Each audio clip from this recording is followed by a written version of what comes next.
Varicose veins కి సరైన చికిత్స కోసం సంప్రదించండి ఎవిస్ హాస్పిటల్. నమస్కారం, సుమన్ టీవీకి స్వాగతం. ఈ 2025 జనవరి 29న మౌని అమావాస్య రానుంది.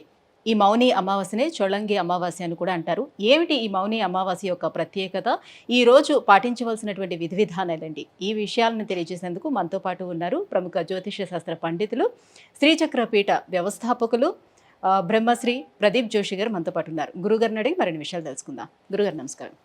శ్రీమాత్రే నమః. గురుగారు, అమావాస్యల్లోని ఈ చొళంగి అమావాస్య చాలా ప్రత్యేకమైనదిగా చెప్తారు. ఏంటి ఈ అమావాస్య యొక్క ప్రత్యేకత? శ్రీ గురుభ్యో నమః. శ్రీమాత్రే నమః. అచింత్య వ్యక్త రూపాయ నిర్గుణాయ గుణాత్మని సమస్త జగదాధారమూర్తయే బ్రహ్మణే నమః. శ్రీమాత్రే. ప్రతి అమావాస్య కూడా శ్రేష్టమైనది. ప్రతి సంవత్సరానికి మనకి 24 పర్వదినాలు అంటారు. వీటిని పూర్ణ దినాలు అని అంటారు, పర్వదినాలు అంటారు. 12 పౌర్ణమిలు, 12 అమావాస్యలు. పౌర్ణమి దేనికోసమనంటే మనము పాజిటివ్ ఎనర్జీ పొందడానికి పౌర్ణమి. అంటే మనము భోజనం చేయడానికి ఎట్లాగైతే మనకు అనుకూలమైన కాలము, భోజనం చేయడం వల్ల ఎట్లాగైతే మనకు శక్తి వస్తుందో, అట్లాగే ఈ యూనివర్సల్ ఎనర్జీ నుంచి, యూనివర్సల్లో ఒక ఎనర్జీ ఉంటుంది. ఆ ఎనర్జీ మనం పొందాలి అని అంటే మనకు పౌర్ణమి. సరే, అదంతుంది. మన లోపల ఉండే నెగిటివ్స్ మొత్తం పోవాలి. ఎందుకోసం అంటే తీసుకోవడం ఎంత ఉంటుందో వదలడం కూడా అంతే ఉండాలి. అయితేనే లైఫ్ బ్యాలెన్స్ అవుతుంది. సో మనకి ఎనర్జీస్ ఎంత తీసుకున్నా, సో ఆ ఎనర్జీస్ డిఫికల్ట్ అయినప్పుడు కొన్ని పోగొట్టుకోవాల్సి వస్తుంది. సో నెగిటివ్స్ మొత్తం పోవాలి అంటే అమావాస్య. పాజిటివ్ రావాలి అనంటే పౌర్ణమి, నెగిటివ్స్ పోవాలి అనంటే అమావాస్య. ఎందుకు? పౌర్ణమికి పూర్తిగా ఆపోజిట్ ఏంటిది అని అంటే అమావాస్య. అవునా కాదా? సో పౌర్ణమి మనకి చంద్రుడు పూర్తిగా కనిపిస్తాడు, అమావాస్య చంద్రుడు అస్సలు కనిపించాడు. అమావాస్యకి చంద్రుడు పూర్తిగా సూర్యుడితోటి ఉండిపోతాడు కాబట్టి మనకి కనబడ్డు. సో పౌర్ణమి ఏమవుతుంది? చంద్రుడి యొక్క వెన్నెల్లో మనకి జలము ద్వారా మనకి శక్తి వస్తుంది. మన శరీరంలో కూడా జలం ఉంది కాబట్టి మన శరీరం లోపలికి శక్తి ఆవాహన అనేది ఈజీగా జరుగుతుంది. అమావాస్య రోజు జలతత్వమైనటువంటి చంద్రుడు ఆ యొక్క శక్తిని నీళ్ళల్లోకి ఇచ్చేస్తాడు. ఎందుకోసం అంటే బయట కనబడ్డు కదా, నీళ్ళల్లో శక్తి ఉంటుంది. అందుకే ఆటు పోటు అనేది ఉంటుంది. దీని యొక్క వైశిష్ట్యత ప్రకారము మనం అర్థం చేసుకోవాల్సింది ఏంటంటే, అందుకే ప్రతి అమావాస్య రోజు నదీ స్నానం చేయడము, పితృదేవతలకు తర్పణం ఇవ్వడము, తర్వాత అమావాస్య ముఖ్యంగా ఎవరైతే గనక దీక్షాపరులు ఉంటారో అమావాస్య ఉపవాసం ఉంటారు. ఉపవాసం అంటే ఒక పూట తింటారు, ఇంకో పూట తినరు. కొంతమంది ఉపవాసం కూడా ఉంటారు. అమావాస్య రోజు విశేషం ఏమిటంటే నెగిటివ్స్ మొత్తం దూరం చేసుకోవాలి. అందులోనూ అన్ని అమావాస్యల్లో కొన్ని బలమైన అమావాస్యలు ఉంటాయి. అందులోపల బలమైన అమావాస్యల్లో ఒకటి నదీ స్నానము చేయడానికి, పూర్తిగా నెగిటివ్స్ అన్ని దూరం చేసుకోవడానికి, కుంభమేళ పుష్కర స్నానాలు అన్నీ చేయడానికి అత్యంత అనుకూలమైన అమావాస్య మౌని అమావాస్య. అదే ఈ పుష్యమాసంలో వచ్చే అమావాస్య, పుష్య అమావాస్య. ఈ పుష్య అమావాస్య చాలా శ్రేష్టమైంది. ఇది ఏమిటంటే మన యొక్క పాపకర్మ పంకిలమంతా కూడా పోగొట్టుకోవడానికి పుష్య అమావాస్య. తర్వాత మాఘ అమావాస్య వస్తుంది. మాఘ అమావాస్య చాలా గొప్పది. దాని యొక్క శక్తి ఏమిటి అని అంటే గనక, ఎవరికైతే గనక అనువంశికంగా దుఃఖం వస్తుందో, అంటే సంతానం లేకపోవడము, తర్వాత ఇంట్లో ఎవరైనా మరణించడము, అలాంటి అనువంశికంగా దుఃఖం వచ్చేటువంటి వాళ్లకు మాఘ అమావాస్య శ్రేష్టమైంది.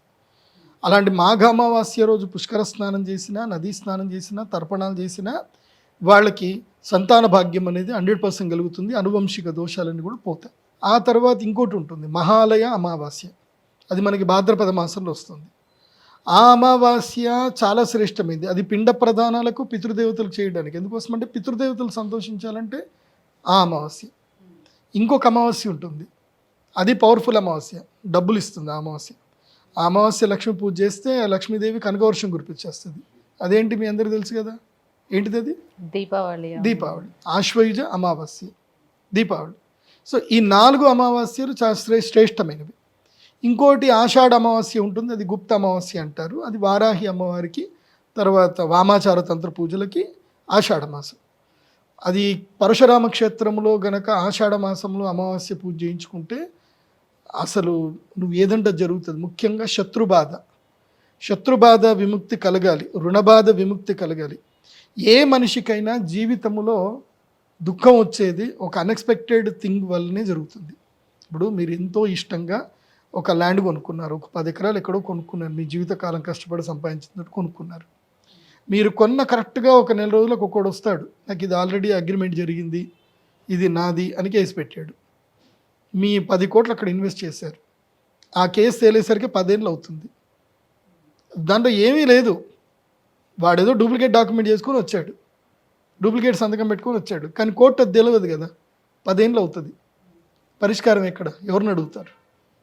దానికి ప్రతి అమావాస్య అమ్మవారు అనుగ్రహించింది, బగలాముఖి అమ్మవారు చెప్పింది, మీరు అమావాస్య రోజు రండి నా దగ్గరికి, మీ బాధలు ఏవో చెప్పుకోండి. అంటే లైక్ జనతా గ్యారేజ్ లాగా అనమాట, అమ్మవారు గ్యారేజ్ ఓపెన్ చేస్తుంది, రండి మీ ప్రాబ్లమ్స్ ఏందో మొత్తం చెప్పండి, అమావాస్య నేను మీ అందరికీ అవైలబుల్ ఉంటాను, మీ బాధలన్నీ కూడా వింటాను అని అమావాస్య బగలాముఖి అమ్మవారు అనుగ్రహించింది. అందుకే ప్రతి అమావాస్య మా శ్రీ చక్రపీఠంలో బగలాముఖి పూజ చేస్తాం. ఈసారి మీరు అంటున్న ఈ చొల్లంగి అమావాస్య అంటున్నారు కదా, ఈ చొల్లంగి అమావాస్య ఏమిటంటే కనుక మనము పైరు మొత్తం కూడా తీసేసి, ఇప్పుడు సంక్రాంతికి పైరు తీసేస్తాము, ఈ చొల్లంగి అమావాస్యకి మనం ఏం చేయాలి అని అంటే పైరుని పూజ చేసుకోవాలి. అంటే ఆ భూమి మొత్తం చదును వేసి భూమి పూజ చేసుకోవాలి. భూమి పూజ చేసుకొని నత్తలు చల్లాలి. యాక్చువల్లీ ఇది రూల్ ప్రకారం నత్తలు. చొల్లంగి అంటే దీని ఏమంటారు, డొల్ల చేయడము అని అర్థం నిజం చెప్పాలంటే. అంటే భూమిని డొల్ల చేయాలి. మనం ఇప్పటిదాకా సంక్రాంతి వరకు పంటలు పండించుకున్నాం, బియ్యము అంతా ఇంటికి తెచ్చేసుకున్నాం, కానీ మనము భూమిని పట్టించుకోవట్లే. భూమిలో దున్నాలి అని చెప్తున్నారా? మొత్తం అంతా భూమిని దున్ని ఏం చేయాలంటే నత్తలు ఇయ్యాలి. ఇప్పుడు ఆవు పేడ చల్లాలి, నత్తలు వేయాలి. నత్తలు వేసి నెక్స్ట్ కార్తెలు వస్తాయి. ఇప్పుడు ఇది అయిపోయింది, ఇప్పుడు మకర రాశి లోపలికి ఎంటర్ అయ్యాడు, శ్రవణ నక్షత్రం లోపలికి ఎంటర్ అయ్యాడు.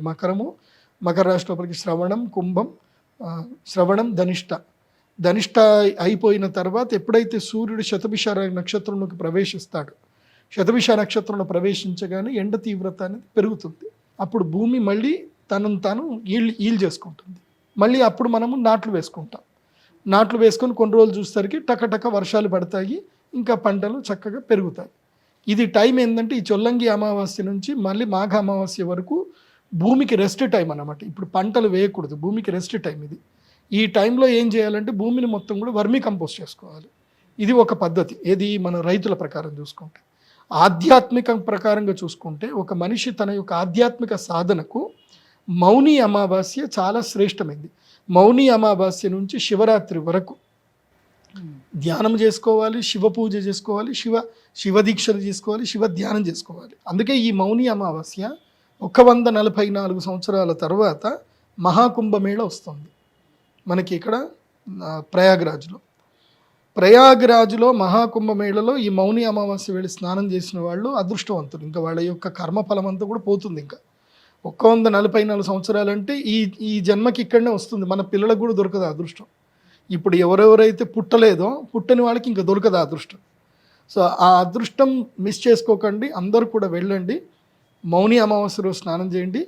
మీరు ఒకవేళ కనుక ప్రయాగరాజ్ ఎక్కువగా క్రౌడ్ ఉంది, మేము వెళ్ళలేము, అక్కడ మేము ఏమైపోతాము అని భయం అనిపిస్తే మీరు ఏ పుణ్యక్షేత్రంలో అయినా సరే, ఏ తీర్థములో అయినా, గోదావరి నదిలో కానీ, కృష్ణానదిలో కానీ, తుంగభద్ర కానీ, కావేరి కానీ, నేను ఈ శ్లోకం చదువుతాను. ఈ శ్లోకములో ఏ నదుల పేర్లు చెప్పానో ఆ నదులన్నిట్లోనూ కూడా మౌని అమావాస్య రోజు స్నానం చేయొచ్చు. అంతే పుణ్యఫలం లభిస్తుంది, గుర్తుపెట్టుకోండి. ఎందుకోసమంటే ఒక్క మౌని అమావాస్య రోజు సమస్త తీర్థముల యందు గంగాదేవి యొక్క సన్నిధానం పూర్తిగా ఉంటుంది. గంగా వరుణ దేవుడి యొక్క సాన్నిధ్యం ఉంటుంది, ముక్కోటి దేవతల యొక్క సాన్నిధ్యం ఉంటుంది కేవలం మౌని అమావాస్య. ఇది ఫిబ్రవరి 29వ తారీఖు. సో 28వ తారీఖు వెళ్ళి సిద్ధమవ్వండి. 29వ తారీఖు మౌని అమావాస్య రోజు నదీ స్నానం చేయండి. మినిమం ఒక అరగంట సేపు స్నానం చేయాలి. ఏదో పోయి అంటే ప్రయాగ్రాజ్ వెళ్ళలేని వాళ్ళు ఎవరైనా ఉంటే ఇటువైపు హరిద్వార్ కానీ లేకపోతే నాసిక్లో కానీ అట్లా ఏమైనా, అదే చెప్తాను, ఒక శ్లోకం చెప్తాను, ఆ శ్లోకం వినండి. ఆ శ్లోకంలో ఏ నదుల పేర్లు వచ్చాయి, మీకు ఎక్కడ ఆ నది దగ్గర ఉందో అక్కడికి వెళ్ళిపోండి. శ్లోకం జాగ్రత్త వినండి. గంగా సింధు సరస్వతీ చ యమునా గోదావరి నర్మదా కృష్ణా భీమరతీ చ పల్గు సరయు శ్రీగండకీ గోమతి కావేరీ కపిలా వరాహతనయ నేత్రావతి ఇత్యాదయో నద్యశ్రీహరిపాద పంకజభవాహ కుర్యాద్రువం మంగళం. సో శ్రీహరి యొక్క పాదపద్మం నుంచి పుట్టిన ఈ నదులన్నీ కూడా మౌని అమావాస్య రోజు, రాబోయే మాఘ అమావాస్య రోజు స్నానము చేయడానికి శ్రేష్టమైనటువంటివి. ఇందులోపల గోదావరి ఉంది, మన తెలుగు రాష్ట్రాల్లో గోదావరి ఉంది, కృష్ణ ఉంది, తుంగభద్ర కూడా ఉంది. కర్నూలు దగ్గరికి వెళ్తే తుంగభద్రలో స్నానం చేయొచ్చు. ఇంకా అది జరగలేదా, నంద్యాల వెళ్ళండి, మహానందిలో స్నానం చేయండి. మహానంది వెళ్ళండి, అక్కడ మహానంది తీర్థంలో అయినా స్నానం చేయండి. ఈ ఒక్క మౌని అమావాస్య రోజు ఒక కష్టతరమైన ఉపాసన ఉంటుంది. అది గనక చేయగలిగితే వాళ్ళ జీవితంలో అదృష్టం వాళ్ళని ఇట్లా భంగపట్టుకున్నట్టు పట్టుకుంటుంది. అదేంటి తెలుసా, ఆ వ్రతము తప్పకుండా జీవితకాలం చేయాలి. అదొక నిర్ణయం తీసుకోవాలి ఆ వ్రతం పట్టడానికి. అంటే ఒకసారి స్టార్ట్ చేస్తే ఇంకా జీవితకాలం తీసుకోవాలి. దాన్నే మౌని అమావాస్య అంటారు. మౌనం అంటే ఏంది, మౌనంగా ఉండటం, సైలెంట్గా ఉండడం, కీప్ క్వైట్ అని అర్థం. సో మౌని అమావాస్య రోజు మౌన వ్రతం పట్టాలి. మౌన వ్రతము ఈ మౌని అమావాస్య రోజు ఒక్కరోజు, అంటే ముందు రోజు రాత్రి నుంచి మొదలుకొని ఇంకా నువ్వు పడుకున్నావు అంటే నెక్స్ట్ డే తెల్లారగానే ఏరా ఎవడరా పొద్దున్నే నన్ను లేపింది అని అనకుండా, పొద్దున్న లేవనే కాఫీ అని అనకుండా సైలెంట్గా ఉండాలన్నమాట. ఒక్క మౌని అమావాస్య రోజు సైలెంట్గా ఉండాలి. సైలెంట్గా అంటే ఇంకా రాయడము, ఈషారాలు చేయడాలు ఏవి చేయకూడదు. ఎవరితో సంపర్కం ఉండకూడదు. దైవ సన్నిధానంలో ఉండిపోవాలి. ఒక్క మౌని అమావాస్య రోజు తమ యొక్క వాక్కును శివుడికి ఎవరైతే తర్పణం చేస్తారో, అంటే ఆ ఒక్కరోజు వాక్కుని శివుడికి అంకితం చేయాలి. వాక్కును అంటే మనస్సును కూడా, ఎందుకోసం అంటే మనస్సు ఆలోచిస్తుంది కదా. సో మనస్సు ఆలోచించకుండా, మనస్సు ఆలోచిస్తేనే కదా మాట వచ్చేది. సో మనస్సుని వాక్కుని పూర్తిగా శివ సాన్నిధ్యంలో వదలాలి. అంటే మౌని అమావాస్య రోజు ఏదైనా శివాలయం, ఏదైనా దేవాలయం వెతుక్కొని వెళ్ళి అక్కడ సేవ చేయాలి. పూర్తిగా స్నానం చేసి అక్కడనే నదిలో స్నానం చేసి శివుడికి మంచిగా చేసేసి క్లీన్ చేసి మంచిగా గుడి అంతా అవన్నీ క్లీన్ చేసి సేవ చేసుకోవాలి. శివుడైనా సరే కృష్ణుడైనా. నేను ప్రాక్టికల్గా చెప్తున్నాను, నా అనుభవం చెప్తున్నాను. మేము మధ్వ సాంప్రదాయం. మా పూజ్య గురువులు శ్రీమన్ మధ్వాచార్యుల వారు, ఆనంద తీర్థాచార్యులు అంటారు. మాకు ఆరిజిన్ ప్లేస్ వచ్చేసి మాకు అందరికీ ఉడిపి క్షేత్రం. ఉడిపి అక్కడ అష్టమఠాలు ఉంటాయి. మౌని అమావాస్య వచ్చింది, ఏం చేయాలి, ఇది ఉంది, మా గురువు గారు చెప్పారు ఏం చేయాలి. అటు ఇటు చూస్తే కృష్ణ ఉడిపిలో ఉన్నాను నేను. ఉడిపిలో అక్కడ తీర్థం ఉంటుంది, అక్కడ చిన్నగా కోనేరు ఉంటుంది. అక్కడ కృష్ణమఠంలోనే కోనేరు ఉంటుంది. మాకైతే అలౌడ్, ఎందుకోసం అంటే మేమంతా మా బ్యాచే కాబట్టి మాకంతా అలౌడ్, వేరే వాళ్ళకి అలౌ చేయరు అక్కడ. సో లోపల దిగి తీర్థానికి పుణ్యక్షేత్రానికి మధ్యలో శ్రీమన్ మధ్వాచార్యుల వారి యొక్క విగ్రహం ఉంటుంది. మౌని అమావాస్య ఏం చేయాలి, మౌనంగా ఉండి సాన్నిధ్యంలో ఉండాలి. సో నేను మా గురువు దగ్గరికి వెళ్ళిపోయా. నాకు మా గురువే దైవం కాబట్టి ముకుంద భక్తియే గురుభక్తి జాయే అని మాకు శ్రీమన్ సుమధ్వ విజయలో చెప్పారు. కాబట్టి నేను వెళ్ళి అక్కడ అన్ని పావురాలన్నీ పాడుపాడు చేసేసాయి. ఆ రోజంతా అక్కడనే ఉండి మొత్తం క్లీన్ చేసేసాను నేను. నా టైం అంతా అక్కడనే, ఇంకెవ్వరితో మాట్లాడలేదు. భోజనం చేసా, మళ్ళీ నీళ్ళలో దిగి ఈదుకుంటూ వెళ్ళి మొత్తం అంతా క్లీన్ చేసి దండం పెట్టేసుకొని వచ్చా. నా నెక్స్ట్ మూమెంట్ నా లైఫ్లో టర్నింగ్ పాయింట్ వచ్చింది. అప్పటి వరకు నా దగ్గర డబ్బులు ఎంత ఉండే ఏంటంటే నా బ్యాంక్ అకౌంట్లో 10,000 కూడా ఉండకపోతుండే. ఇప్పుడు దానికి 100 times నా దగ్గర ఇన్కమ్ ఉంది. ఇప్పుడు దానికి కారణం ఏంటంటే గురువు అనుగ్రహం. ఒక మంచి ముహూర్తం అప్పుడు మనం గురు సేవ చేస్తే మనకు అనుగ్రహం కలుగుతుంది. అందుకే మౌని అమావాస్య రోజు మీరు ఫ్యామిలీకి దూరంగా వెళ్ళిపోండి. ఎవరైనా సరే ఫ్యామిలీకి మీరు ఎన్ని రోజులు సేవ చేసినా చివాట్లు పవాట్లు తప్ప ఏమి ఉండదు, ఏమీ దొరకదు. నాకేంటి, ఫ్యామిలీకి మీరు ఎంత సేవ చేసినా ఫైనల్ డే వచ్చేసరికి నాకేంటి, ఎరా నీకోసం ఇల్లు కట్టారా, ఇవన్నీ చేశారా, అది కాదు నాన్న నాకేంటి. భార్య అడుగుతుంది, నాకు ఇంట్లో బట్టలు లేవు నాకు అంటుంది. తీరా కబోర్డ్లు ఓపెన్ చేస్తే పాపం ఈయనది ఒకటే కబోర్డ్లు ఉంటుంది, మిగతాది మొత్తం ఆమె ఉంటాయి. 90% ఆమె ఉంటాయి, 10% మాత్రం ఈయనది ఉంటుంది. ఈయనకు మాత్రం బట్టలు లేవంటే ఏది ఇవి ఇన్నిగానో ఉన్నాయి, ఒకటని వేసుకున్నారా మీరు అని అంటుంది. ఆవిడని మాత్రం అడిగితే బట్టలు లేవు అంటుంది ఆవిడ. ఇక్కడ ఉన్నాయనంటే అవి నేను వేసుకున్నది మళ్ళీ ఎట్లా వేసుకుంటాం అది అంతే. సో నాకేంటి మళ్ళీ, సో ఈ ఒక్కరోజు మీరు దైవ సేవలో పూర్తిగా పాల్గొంటే, ఒక్కరోజు దైవ సేవలో పాల్గొంటే జీవితాంతం మీరు కుటుంబ సేవ చేసుకునే శక్తి వస్తుంది.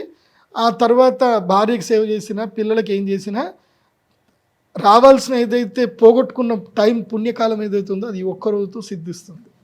కాబట్టి ఈరోజు సేవ చేయండి. అంటే అవసరమైనప్పుడు మౌనంగా ఉండడం అలవడుతుంది. అది ఉంటుంది, కాకపోతే కష్టం అది. ఈ ఒక్క మౌని అమావాస్య రోజు మీ భార్యలకు చెప్పండి. ఈ వీడియో అందరూ మీ భార్యలకు షేర్ చేయండి. ఏ భార్యల వల్ల ఎవరి మాటల వల్ల అయితే కనుక మీ జీవితం ముందుకు సాగుతుందో వాళ్ళకి షేర్ చేయండి. ఈ ఒక్కరోజు గురువు చెప్పారు, నువ్వు మౌనంగా ఉంటే నీకు 100 చీరలు వస్తాయట అని చెప్పి ఏదైనా ఒకటి షేర్ చేయండి. ఒక్కరోజు మౌనంగా ఉండాలి. ఈ రోజు మౌనంగా ఎవరైతే ఉంటారో వాళ్ళకి అదృష్టం ఉంటుంది. మౌనంతో పాటు ఉపవాస దీక్ష కూడా తీసుకోవాలి. ఉపవాసం చేస్తే మంచిది, లేకున్నా పర్లేదు. లైట్గా తినాలి, పూర్తిగా తినకూడదు. తినడం అంటే మంచిగా తినేసి, గురుగారు చెప్పారు కదా మౌని అమావాస్య ఏముంటుంది మంచిగా ఇప్పుడు మౌనంగా ఉండాలి అని అన్నారు, అదే తినేసి పడుకుంటే అయిపోతుంది కదా. అట్లా ఉండకూడదు, ఉండాలి, మౌనంగా ఉండాలి, భగవత్ సేవలో ఉండాలి. అంటే మనస్సు భగవంతుని పైన కేంద్రీకృతం అయి ఉండాలి. ఇప్పుడు చిన్నప్పుడు నేను కూడా ఉపవాసం ఉండేవాడిని ఏకాదశి రోజు. ఇప్పటికి కూడా ఉంటున్నాను, ఈ మధ్య తగ్గింది. సో ఏకాదశి ఉపవాసం ఉండి కళ్ళు మూసుకొని పడుకుంటే మంచిగా సపోటాలు, దానిమ్మలు, యాపిల్స్, పళ్ళు, పలహారాలు అన్నీ కళ్ళలోకి వచ్చేటి అన్నమాట. సో మనస్సుతోటి వాటిని ధ్యానిస్తూ ఉపవాసం ఉంటున్నా అంటే అది తప్పది, దాన్ని మిథ్యాచార అంటారు. సో మనస్సుతో అంటే కర్మేంద్రియాన్ని సంయమ్య అస్తే మనసాచరాన్ని ఇంద్రియాత్మ విమూఢాత్మ మిథ్యాచార సౌచ్యతి. అంటే ఇంద్రియాల్ని బలవంతంగా కంట్రోల్ చేసి మనస్సుతో మాత్రం ఎప్పుడు తెల్లారుతుందో ఆరెప్పుడవుతుందో తెల్లారగానే తినేయాలి. ఈసారి వీళ్ళంతా ఉపవాసం కదా, 6 గంటల దాకా వెయిట్ చేస్తూ ఉంటారు అనమాట. కొంతమంది 12 గంటల దాకా వెయిట్ చేస్తూ ఉంటారు. నాకు ఫ్రెండ్ ఉండేవాడు, వాళ్ళకి రైస్ మిల్ ఉంటుంది. వాడు ఏంటంటే నిజామాబాద్లో నేను మందాగా అని వాళ్ళ అమ్మకి నాన్నకి ప్రామిస్ చేసిండట, వాళ్ళ భార్యకి ప్రామిస్ చేసిండట. సో వాడికి ఎప్పుడు మంద తాగాలనుకునే నిజామాబాద్ డిస్టిక్ దాగి మెట్పల్లి పోయి మందాగేసి వస్తాడు అనమాట. లేకపోతే అటు కామారెడ్డి పోయి మందాగేసి వస్తాడు. నేను చెప్పిన కదా నిజామాబాద్లో తాగనని చెప్పిన, ఆడిపోయి తాగిస్తాను దాంట్లో ఏముంది అని అంటాడు. సో అట్లుంటుంది అనమాట. కాబట్టి మౌని అమావాస్య జీవిత కాలానికి సరిపడా యోగాన్ని అయితే ఇస్తుంది. దానికి నదీ స్నానం చేయాలి, దైవ సాన్నిధ్యంలో ఉండాలి. ఈ ఒక్కరోజు ఇల్లు వదిలిపెట్టాలి. వదిలిపెడితే మిమ్మల్ని ఏం వదిలిపెట్టాలో అవన్నీ మిమ్మల్ని వదిలేసి వెళ్ళిపోతాయి, ఏవి మిమ్మల్ని బాధ పెడుతున్నాయి. అందుకే మౌని అమావాస్య శ్రేష్టము. శత్రుబాధ, రుణబాధ, దుఃఖం ఉంది. ఇందాక చెప్పాను, ఇట్లా ల్యాండ్ ఇష్యూసు, ఏమైనా ప్రాపర్టీస్ అమ్ముడు పోకపోవడము, తీవ్రమైన అనారోగ్యము, ఇవి ఏవి ఉన్నా సరే అమావాస్య రోజు మా శ్రీచక్ర పీఠానికి రండి, బగలాముఖి పూజ చేసుకోండి, పక్కా రిజల్ట్ దొరుకుతుంది. మొన్ననే ఒక కొడంగల్ నుంచి ఒక ఆయన వచ్చాడు, సార్ గురూజీ నా ల్యాండ్ అమ్ముడు పోతలేదు గురూజీ అని వచ్చాడు. చేసుకో అని చెప్పా, పూజ చేసుకున్నాడు, తెల్లవాళ్ళు చెల్లాడు. 1,20,00,000 ఎక్స్పెక్ట్ చేశాడు, 1,50,00,000కి రేకరం అమ్ముడు పోయింది. So is happy no.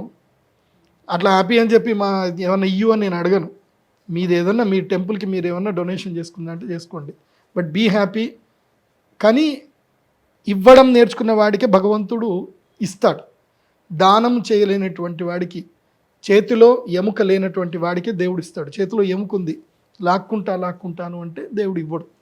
నువ్వు ఎంత నేచర్కి నువ్వు ఎంతగా సపోర్ట్ చేయగలిగితే, ఎంత ప్రొవైడ్ చేయగలిగితే అంత దేవుడు నీకు ఇస్తాడు. అది గురుగారు, మౌని అమావాస్య యొక్క ప్రత్యేకత ఏంటో, ఆచరించవలసినటువంటి విధి విధానాలు ఏంటో తెలియజేసినందుకు ధన్యవాదాలండి. శ్రీమాత్రే.